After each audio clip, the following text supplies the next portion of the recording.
वाल्मीकि रामायण में वर्णन है कि राजा दशरथ जो है उनको वृद्धावस्था आ गई, परंतु कोई पुत्र प्राप्ति नहीं हुई। पुत्र का मुंह उन्होंने नहीं देखा।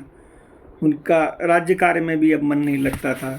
उनकी बड़ी इच्छा थी कि मुझे कोई संतान प्राप्ति हो, पुत्र प्राप्ति हो, ताकि मैं उन्हें राज्य का संचालन देकर और मैं अपने तृतीय आश्रम में प्रवेश करूं, परंतु हो नहीं पा रहा था।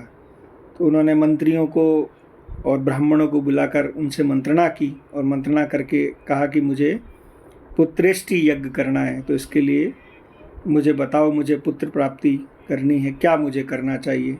तब ब्राह्मणों ने बताया कि विभांडक के पुत्र शंग ऋषि शंग नाम के एक ऋषि हैं, वो आपका अगर यज्ञ कराएं, विद्वान हैं, तो आपको पुत्र प्राप्ति निश्चित रूप से होगी। तो उनको बुलाने के लिए सबने मंत्रणा की। तो उनको उन ऋषि का जो है एक अद्भुत चरित्र है, जो वहाँ उनके मंत्री महाराज दशरथ के जो मंत्री थे सुमंत जी, उन्होंने उनके बारे में परिचय दिया। उन्होंने कहा कि राजन, सोमपाद के मंत्रियों ने ऋषि शंग को वहाँ किस प्रकार और जिस उपाय से बुलाया, वह सब मैं बता रहा हूँ, आप मंत्रियों सहित मेरी बात सुनिए। उस समय अमात्यों सहित पुरोहितों के राजा सोमपाद ने कहा, महाराज, हम लोगों ने एक उपाय सोचा है जिससे काम से लाने से किसी भी विघ्न बाधा में आने की संभावना नहीं है। शंग ऋषि सदा वन में रहकर तपस्या और स्वाध्याय में लगे रहते हैं। वे स्त्रियों को भी पहचानते तक नहीं हैं और विषय सुख के बारे में तो सर्वदा अनभिज्ञ हैं। हम मनुष्यों के चित्त मत डालने वाली मनोवांछित विषयों का प्रलोभन देकर उन्हें अपने नगर में ले आएंगे। अतः इसलिए शीघ्र प्रयत्न किए जाए। यदि आभूषण विभूषित मनोहर रूप वाली वैश्याएँ वहाँ जाएं, तो वे भली भांति उपाय करके उन्हें लुभाकर इस नगर में ले आएंगी। अतः उन्हें सत्कार पूर्वक भेजना चाहिए। यह सुनकर राजा ने पुरोहितों को उत्तर दिया कि बहुत अच्छा, आप लोग ऐसा ही करें। आज्ञा पाकर पुरोहित और मंत्रियों ने उस समय वैसी व्यवस्था की। तब नगर की मुख्य वैश्याएँ राजा का आदेश सुनकर उस महान वन में गई, जहाँ मुनि के आश्रम से थोड़ी दूरी पर ठहरकर उनके दर्शन करने का उद्योग करने लगी।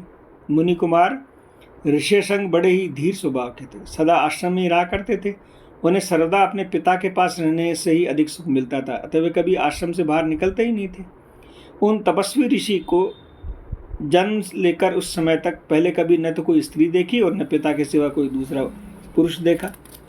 अतः नगर या राष्ट्र के बारे में तो गांव में उत्पन्न हुए दूसरे प्राणियों को तो वे देख ही नहीं पाते।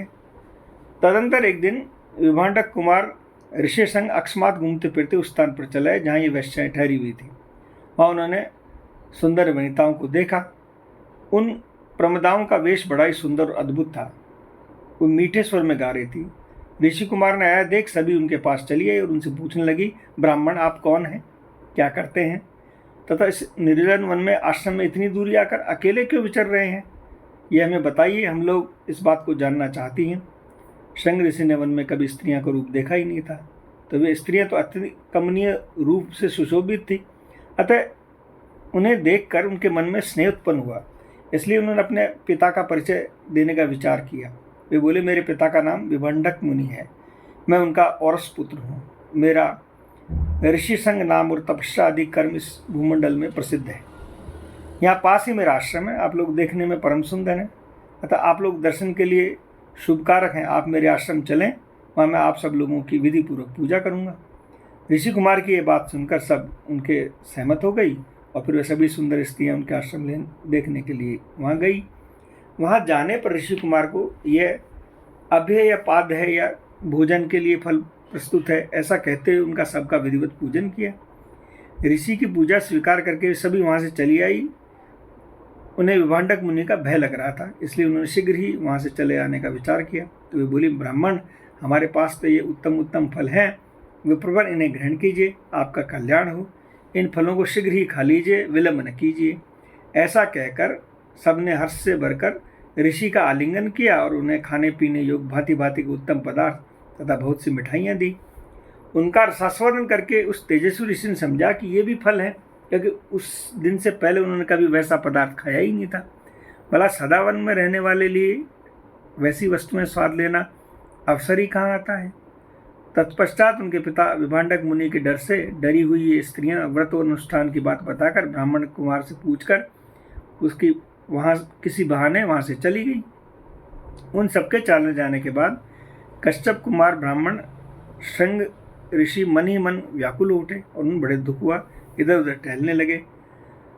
तदंतर दूसरे दिन फिर मन में उन्हीं का बारंबार चिंतन करते हुए शक्तिशाली विभुन कुमार श्रीमान संग ऋषि संग उसी स्थान पर गए जहाँ मैं पहले दिन उन्हें वस्त्र और आभूषणों से सजी हुई मनोहर रूप वाली वैश्याओं को देखा था। ब्राह्मण शेर संग को आते देख तुरंत ही उन वैश्याओं को हृदय प्रसन्नता से खिल उठा और वे सब के सब उनके पास जाकर उनसे इस प्रकार कहने लगी, सौम्य आओ, आज हमारे आश्रम में चलो। यद्यपि ये नाना प्रकार के फल फूल बहुत मिलते हैं, तथापि वहाँ भी निश्चय ही इस समय विशेष रूप से प्रबंध हो सकता है। उन सबके मनोहर वचन सुनकर ऋषि संग उनके साथ जाने को तैयार हो गए। वे स्त्रियाँ उन्हें अंग देश में ले आई और महान ब्राह्मण के अंग देश में आते ही इंद्र ने संपूर्ण जगत को प्रसन्न करते हुए ऐसा पानी बरसाना आरंभ कर दिया। वर्षा से ही राजा के अनुमान हो गया कि ये तपस्वी ब्राह्मण कुमार आ गए हैं। फिर बड़ी विनय के साथ राजा ने उनकी अगवानी की और पृथ्वी पर मस्तक टेक कर उन्हें साष्टांग प्रणाम किया। फिर एकाग्रचित होकर उन्होंने ऋषि को अर्घ निवेदन किया तथा वह विप्र शिरोमणि वरदान मांगकर, भगवान आप और आपके पिताजी का कपड़ा प्रसाद मुझे प्राप्त हो। ऐसा उन्होंने इसलिए किया कि कहीं कपटपूर्वक यहाँ तक लाए जाने का रहस्य जान लेने पर विप्रवर ऋषि संग अथवा विभांडक मुनि मन में मेरे प्रति क्रोध न हो। तत्पश्चात ऋषि संग को अंतःपुर में ले जाकर उन्होंने शांतचित्त से अपने कन्या शांता का उनके साथ विधि पूर्वक विवाह कर दिया। ऐसा करके राजा को बड़ी प्रसन्नता हुई। इस प्रकार महातेजस्वी ऋषि संग राजा से पूजित हो संपूर्ण मनोवांछित भोग प्राप्त कर अपनी धर्मपत्नी शांता के साथ वहाँ रहने लगे।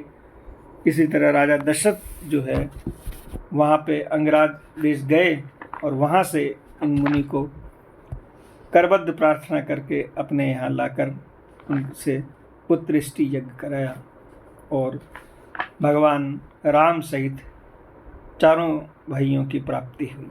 जय जय श्री राधे निताई गौर हरि बोल।